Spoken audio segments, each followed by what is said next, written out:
자, 오늘 우리에게 주신 하나님의 말씀 창세기 말씀입니다. 37장 17절에서부터 24절 말씀입니다.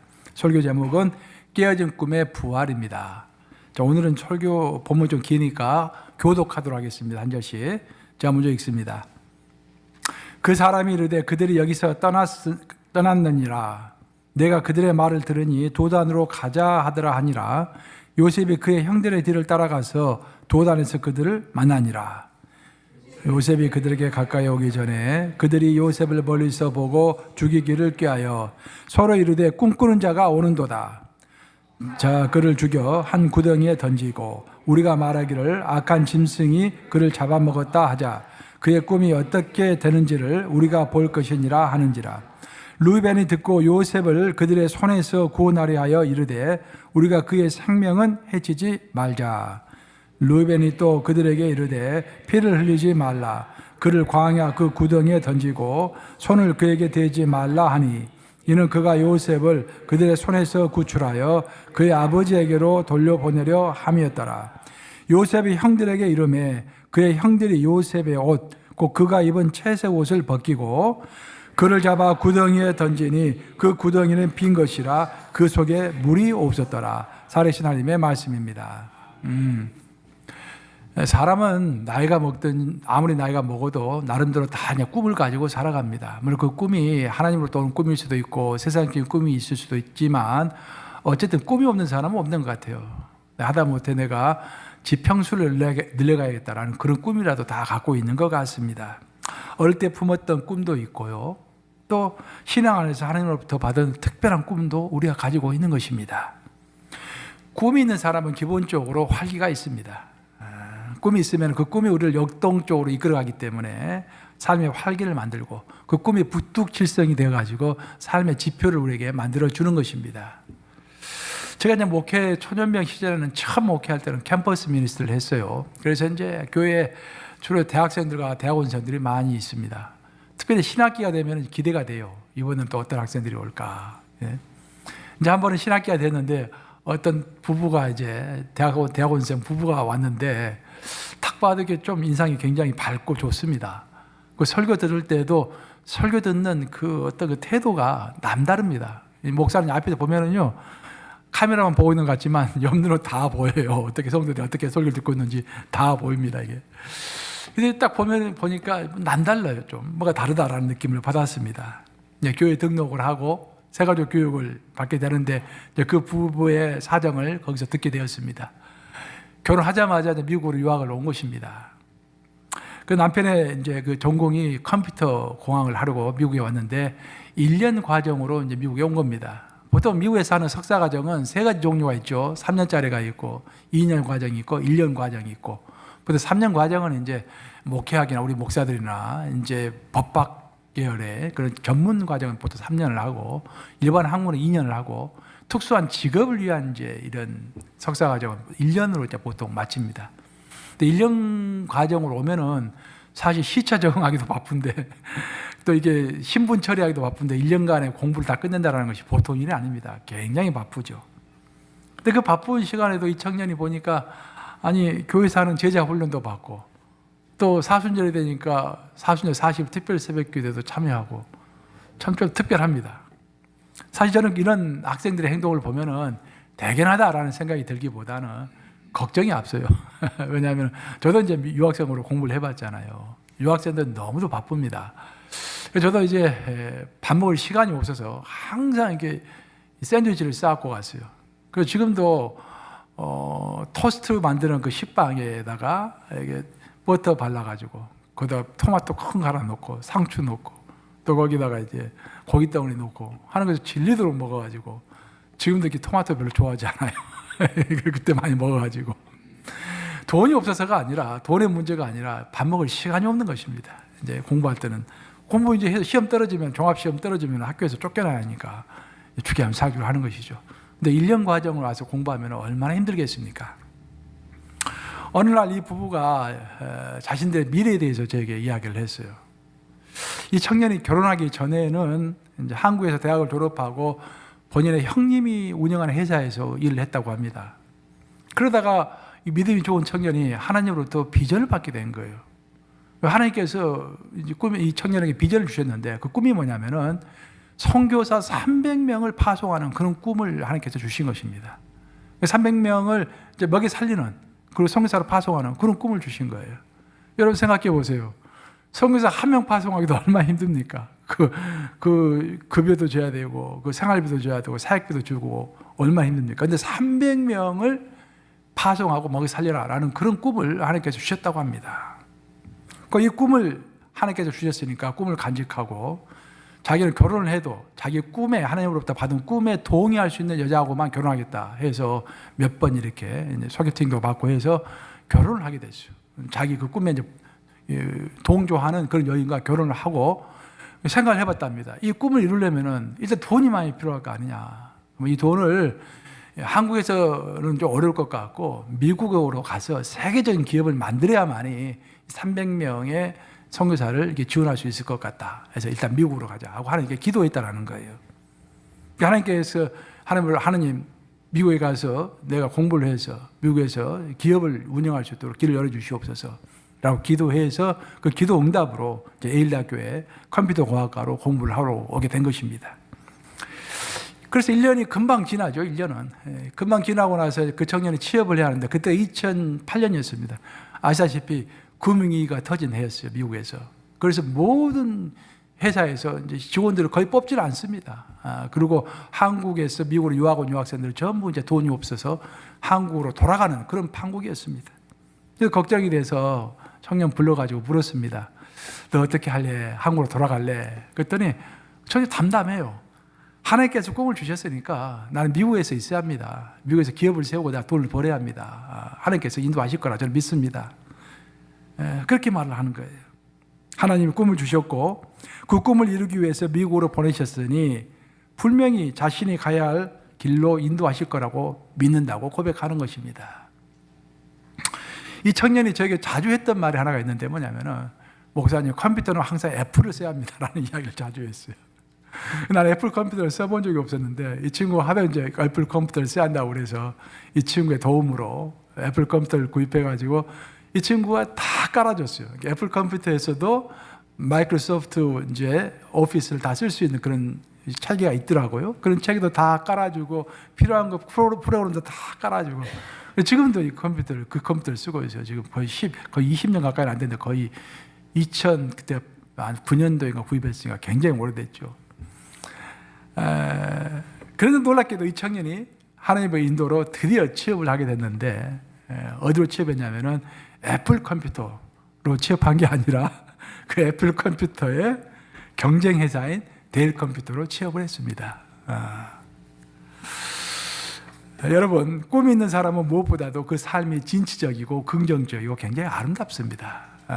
그 청년을 생각할 때마다 이 설교를 쓸 때 다시 한번 기억했어요. 그 청년을 기억하면서 참 마음이 훈훈해지는 것을 느꼈습니다. 이 친구가 제가 일부 때는 잘못 이야기를 했는데 우리 최 이야기를 들어보니까 이 친구가 새벽 예배에 올 때마다 새벽 기도에 올 때마다 1불씩을 저축을 했대요. 다른 사순절로 기억하고 있었는데 그게 아니래요. 새벽 기도에 올 때마다 1불씩을 저축해서 부부가 이제 이렇게 의사소통을 했대요. 100불이 모이면은 그 100불을 꼭 필요한 사람들에게 의미 있는 일로 돈을 쓰자라고 해가지고 새벽 예배 올 때마다 1불씩 저축해가지고 100불이 모아진 거예요. 그래서 그 첫 번째 돈을 목사님에게 드리자 해가지고 나한테 와서 100불을 드렸던 것을 저는 400불을 기억하고 있었는데 100불이래요. 그러니까 100불을 줬던 것도 제가 기억이 납니다. 굉장히 아름답죠, 삶이. 우리 함께 이사야 52장 7절 한번 읽어보겠습니다. 이사야 52장 7절 같이 읽어보겠습니다. 시작. 좋은 소식을 전하며 평화를 공포하며 복된 좋은 소식을 가져오며 구원을 공포하며 시온을 향하여 이르기를 내 하나님이 통치하신다 하는 자의 산을 넘는 발이 어찌 그리 아름다운가.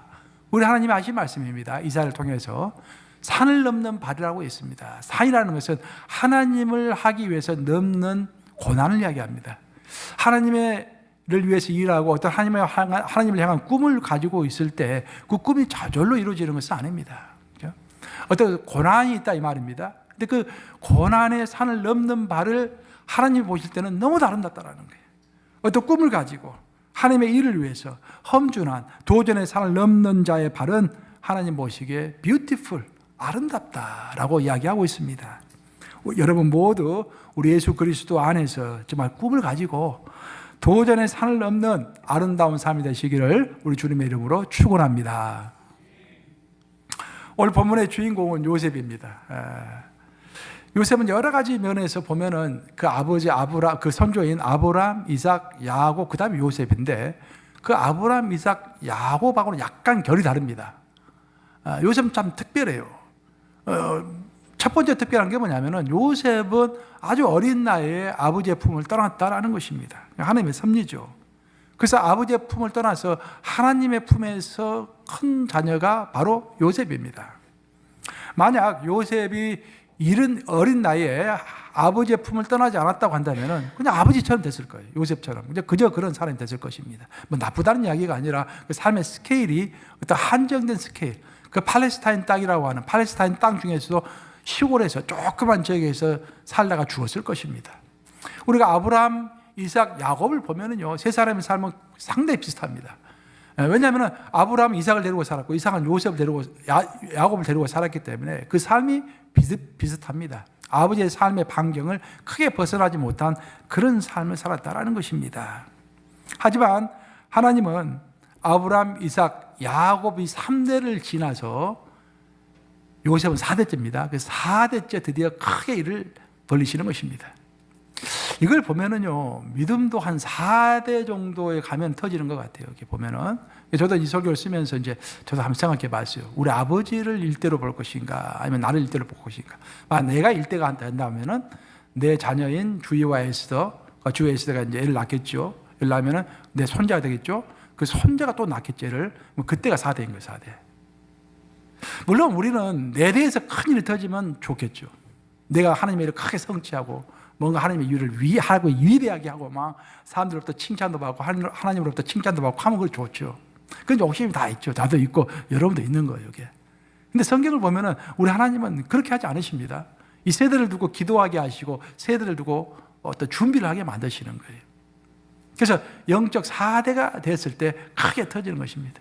그 4대를 바라보면서 우리가 기도해야 할 줄로 믿습니다. 그래서 우리 가문이 일어날 수 있도록, 믿음의 가문이 일어날 수 있도록.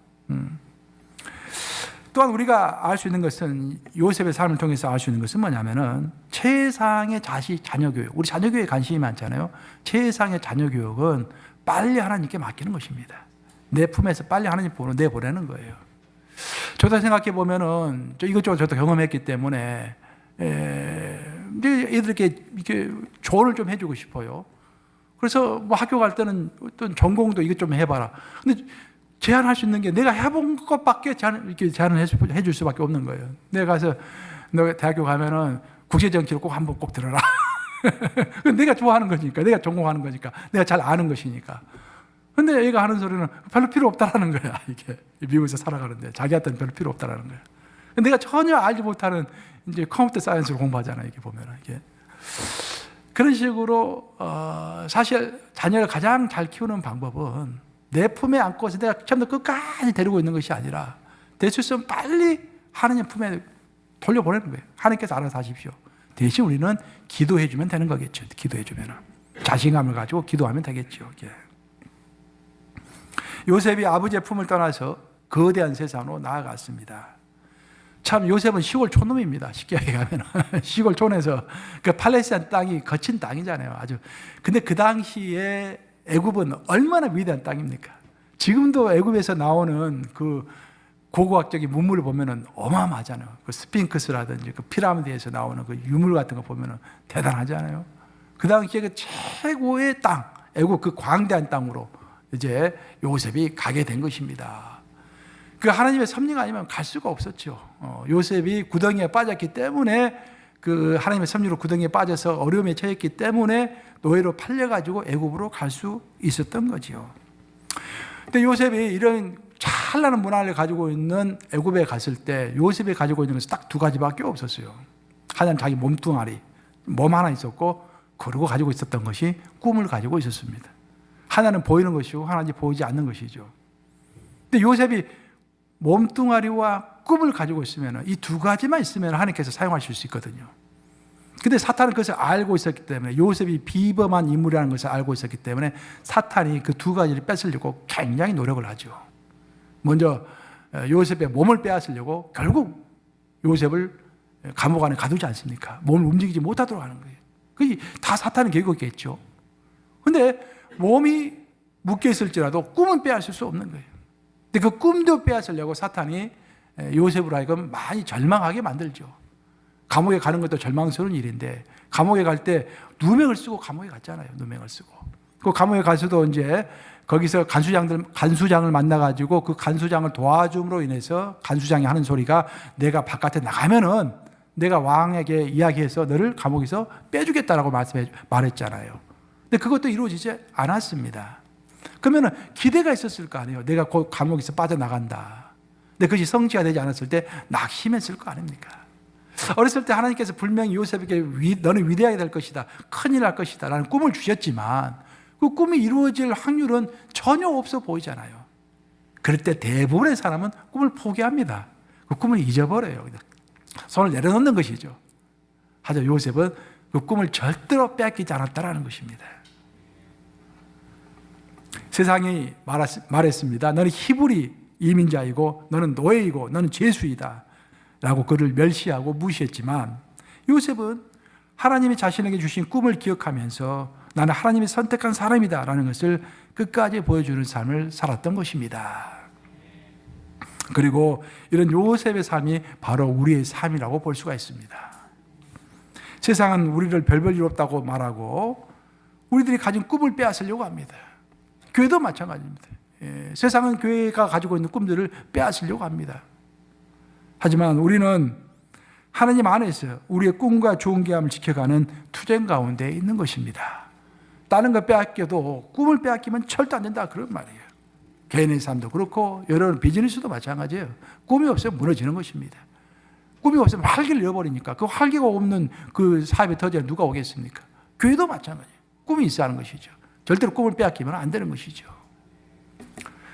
성경에 따르면은, 성경에 이제 요셉 이야기가 쭉 나오는데, 요셉의 이야기를 들어보면은 요셉은 하나님으로부터 큰 꿈을 받았지만 그 꿈을 실행하기에는 너무도 평범한 그런 소년이었습니다.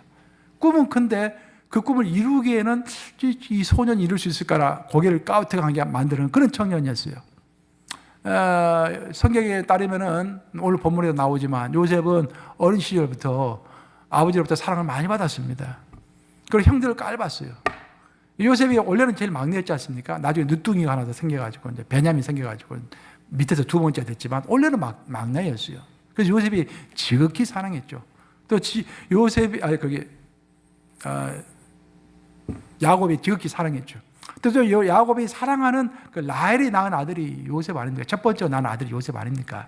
오랫동안 애를 낳지 못하다가 낳은 아들이 요셉이기 때문에 아버지가 지극히 사랑했어요. 그랬더니 어린 요셉이 그 형들을 깔봅니다. 그리고 형들이 뭐 잘못하면 아버지께 고자질했다고 그러기도 했죠. 형들이 굉장히 미워했어요. 그래서 형들이 한 번은 이제 요셉을 혼내주려고 요셉을 드디어 미대한 행상들에게 팔아버리는 것입니다. 오늘 창세기 본문 37장을 보시면은 37장에는 구덩이라는 단어가 반복해서 나옵니다. 구덩이. 이 상징적인 의미입니다. 구덩이. 중동 쪽에 가서 이제 구덩이를 보면은요, 중동 쪽에서 구덩이가 조그만 구덩이가 아니라 어마어마하게 큰 구덩이를 팝니다. 왜 파냐면 물이 부족하잖아요. 근데 가끔씩 비가 내리잖아요. 가끔씩 비가 내리면 그 빗물을 다 받기 위해서, 그것도 식수로 먹고 가축들에게 주기 위해서 큰 구덩이를 파는 거예요. 근데 구덩이를 팔 때 그 식수로도 사용하고 짐승들에게도 그 물을 먹여야 하니까 흙이 잘 내려오지 않도록 그 옆에를 반질반질하게 이렇게 작업을 합니다. 그래서 그 큰 구덩이가 크기 때문에 한번 빠지면은요, 바깥에서 그물을 던져주지 않는 한은, 밧줄을 던져주지 않는 한은 혼자서 올라올 수는 없습니다. 죽는 거예요, 들어가면은. 근데 그 구덩이가 계속해서 언급이 됩니다. 그 큰 꿈을 가졌던 요셉이 그 꿈을 향해서 가는 과정 가운데서 첫 번째로 겪었던 것이 바로 구덩이에 빠지는 것이었습니다. 하지만 요셉이 그 구덩이에 빠져서 죽을 운명에 처했을 때, 그 구덩이는 보통 구덩이가 아니거든요. 한번 빠지면은 헤어나올 수가 없습니다. 죽을 수밖에 없는 그런 구덩이에요. 굉장히 일생일대의 위기에 처한 것입니다. 어린 소년이. 그때 놀랍게도 죽을 운명에 처했을 때 그때부터 하나님의 섭리가 발동하기 시작합니다. 요셉의 이야기를 보면은요, 요셉이 잘 나갈 때 아버지의 사랑을 받고 채색 옷을 입고 막 활기차게 생활할 때는 하나님의 섭리가 없었어요. 하나님의 역사가 없었습니다. 언제부터 하나님의 섭리와 역사가 시작되냐면은 구덩이에 빠졌을 때부터, 죽을 육에 처했을 때부터 하나님의 섭리가 시작하는 것입니다. 원래 형들은 요셉을 죽일 생각이었죠. 하지만 하나님은 루벤의 마음을 움직입니다. 루벤은 이제 장남이잖아요. 루벤은 이제 아버지가 걱정이 되는 거예요. 그래서 형제들 설득하죠. 죽이지는 말자. 그냥 구덩이에 빠뜨리자. 그렇게 설득을 하죠. 하나님의 임재입니다. 사람의 마음을 움직이시는 이가 하나님이시니까 루벤의 마음을 움직인 거죠. 그리고 마침 그때 또 미디안 행상이, 자주 볼 수 없는 미디안 행상, 즉 애굽에서 또 저기 중동 쪽까지 왔다 갔다 하면서 물건을 파는 카라반이라고 그래. 카라반, 낙타에다가 물건을 싣고 왔다 갔다 파는 그 상인떼를 만나게 되는 거예요. 하필이면 그때 딱 그 상인떼가 지나가고 있었던 것입니다. 하나님의 섭리죠.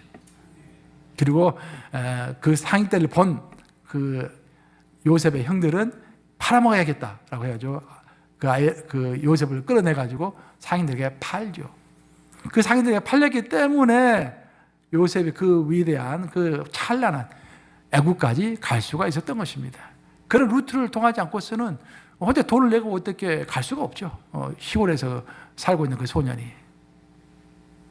본문은 오늘 본문 마지막 절에서 담담하게 이렇게 이야기하죠. 그 구덩이는 비었고 물이 없었더라. 구덩이는 비어있다. 물이 없다. 그리고 그 구멍에 물도 없고 비어있는 그 큰 구덩이 속에 요셉이 들어갔다. 이 말은 요셉에게는 이제 아무런 가능성이 없어졌다라는 그런 말입니다. 죽을 날만 기다리고 있다. 그런 말이 되는 것입니다. 꿈은 있었지만 그 꿈이 이루어져야 하는 현실은 완전히 닫혀 있었던 것입니다. 왜냐하면 하나님은 요셉으로 하여금 절망의 구덩이를 체험할 수 있도록 허락하셨기 때문에 요셉은 그 안에서 현실이 닫혀 있는 것처럼 보이는 그 캄캄한 앞뒤 좌우가 다 막혀 있는 그 구덩이를 체험하게 되는 것입니다. 하나님은 요셉의 꿈에 대해서만 관심 있는 분이 아니세요. 하나님은 요셉의 꿈에 대해서도 관심이 있지만 요셉이라는 인간 그 자체에 관심이 있으시죠. 사실 아무리 우리가 좋은 꿈이 있다고 할지라도 그 인간이 준비되지 않으면 그 꿈을 이룰 수가 없죠. 인간이 되어야만이 꿈도 되는 것입니다. 인간이 갖추어져야만이 꿈도 성취가 되는 것입니다. 하나님은 그 요셉이라는 인간이 되어져야만이 그 꿈도 이루어질 수 있다는 것을 알기 때문에 첫 번째 도전으로서, 첫 번째 훈련으로서 죽을 운명에 처할 수 있는 그런 구덩이에 그를 빠뜨리신 것입니다.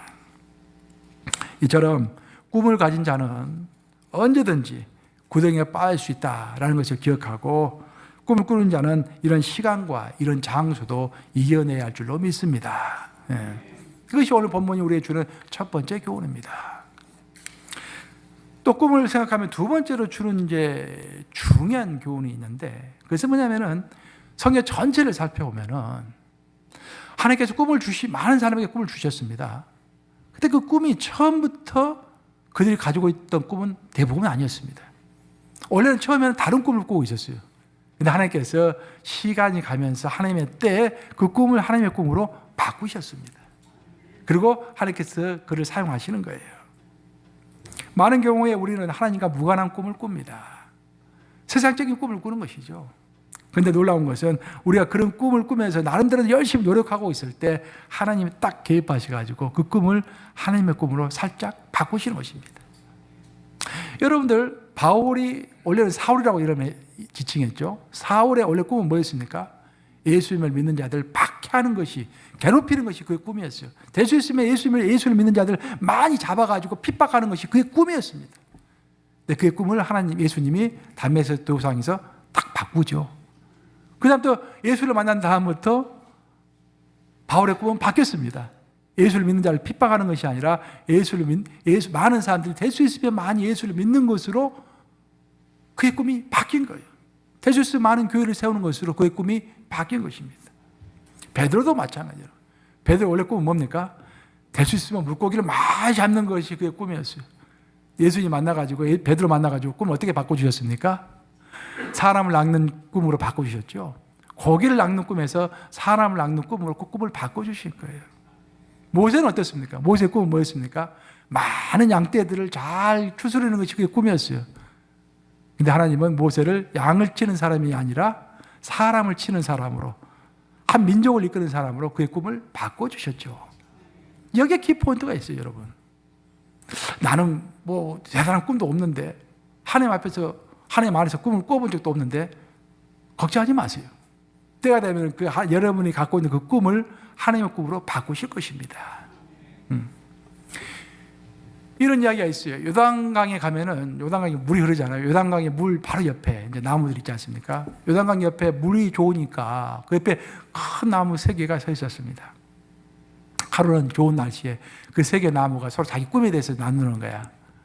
한 나무가 이야기했습니다. 나는 말이야, 무럭무럭 자라가지고 예루살렘에 가면은 하나님의 성전이 있다고 하는데, 그 성전에 대들보가 돼가지고 거기에 하나님을 참배하러 오는 사람들 다 볼 거야. 나는 그런 위대한 나무가 될 거야 라고 자기 꿈을 이야기했어요. 두 번째 뵀던 나무가 지지 않고 이야기합니다. 나는 말이야, 곱게 자라가지고 큰 유람선이 돼가지고 그 세상의 부귀영화를 다 누리는 사람들 태우고 지중해를 왔다 갔다 하면서 그들이 노는 모습을 다 지켜볼 거야. 그냥 3번째 나무가 이야기합니다. 나는 말이야, 하늘 끝까지 자라가는 큰 나무가 되어서 많은 가지를 이렇게 내가지고, 이 중동 지역은 덥잖아. 내가 그늘을 만들어줘가지고 많은 사람들을 품는 그런 나무가 될 거야 라고 자기 또 꿈을 이야기했어요. 그렇게 해가지고 세월이 이제 한 10년도 흘렸습니다. 정말 그 3개의 나무는 큰 나무들이 됐어요. 목수들이 그걸 지나가다가 저것 봐라, 저기 좋은 나무가 있네 라고 생각하고 그것을 하나씩 베기 시작했습니다. 첫 번째 나무를 뱄어요. 그 나무의 꿈은 뭐였습니까? 성전의 대들보가 되는 꿈이었죠. 그 나무는 베어가지고 베들레헴으로 끌려갔습니다.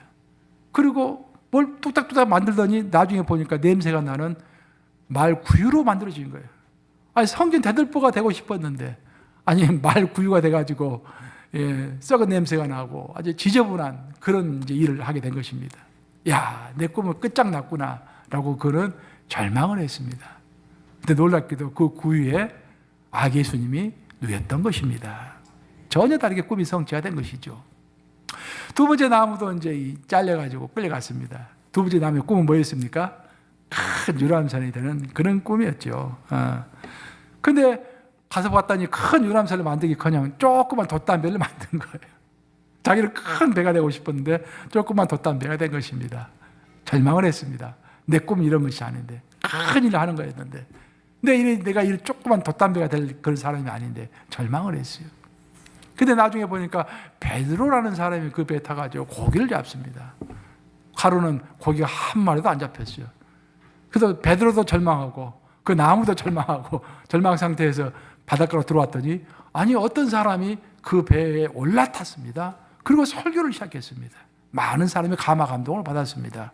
바로 예수라는 사람이 그 배에 올라타서 설교를 하신 것입니다.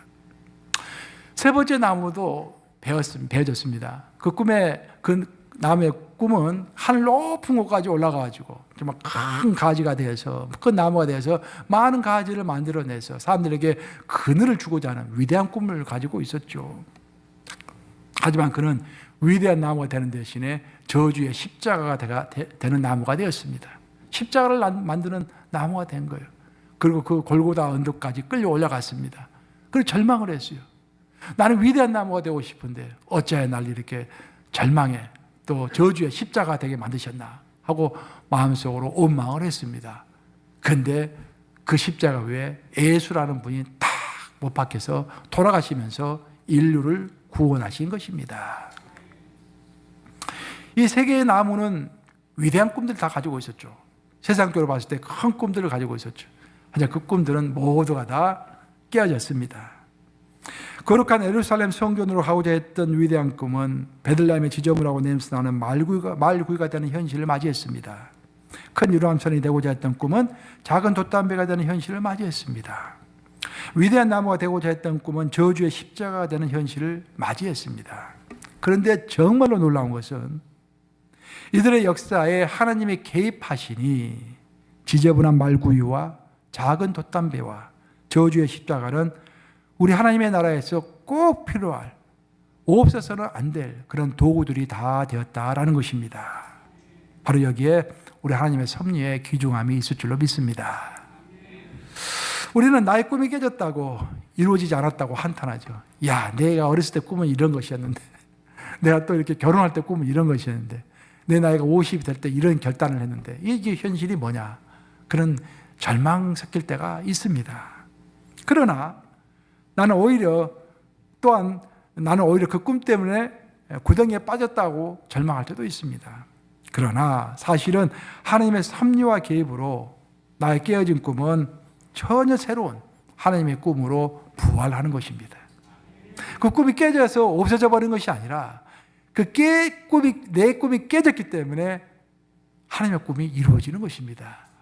꿈이 새로운 모습으로, 새로운 차원으로 부활하는 것이죠. 큰 인물이 되리라, 큰 기업가가 되리라, 큰 명성을 날리는 학자가 되리라 했던 꿈이 깨어졌을지라도 주님이 내 인생에 개입하시면은 그 깨어진 꿈은 예수님을 모시는 구유로, 예수님이 타신 배로, 예수님이 달리신 십자가로 다시 한번 부활하는 것입니다. 결국 내가 생각했던 꿈은 깨질 수가 있어요. 저도 그렇고 여러분도 그렇고 어렸을 때 꼬마 때는 다 이 세상적인 꿈을 꾸잖아요. 그것이 깨질 수가 있습니다. 하지만 그 깨진 꿈을 하나님이 사용하실 때는 그 꿈은 내가 생각지도 못했던 방식으로 위대한 부활을 하는 것입니다. 이 모든 것이 우리 하나님의 손에 달려 있습니다. 그러므로 낙심하지 마시고 크게 쓰임받지 못했다고 세상적으로 탄식하지 마시고 항상 기도하며 죽음도 부활로 바꾸시는 우리 하나님을 기대하며 주님 안에서 끊임없이 계속 꿈꾸며 나아가는 자들 되시기를 우리 주님의 이름으로 축원합니다.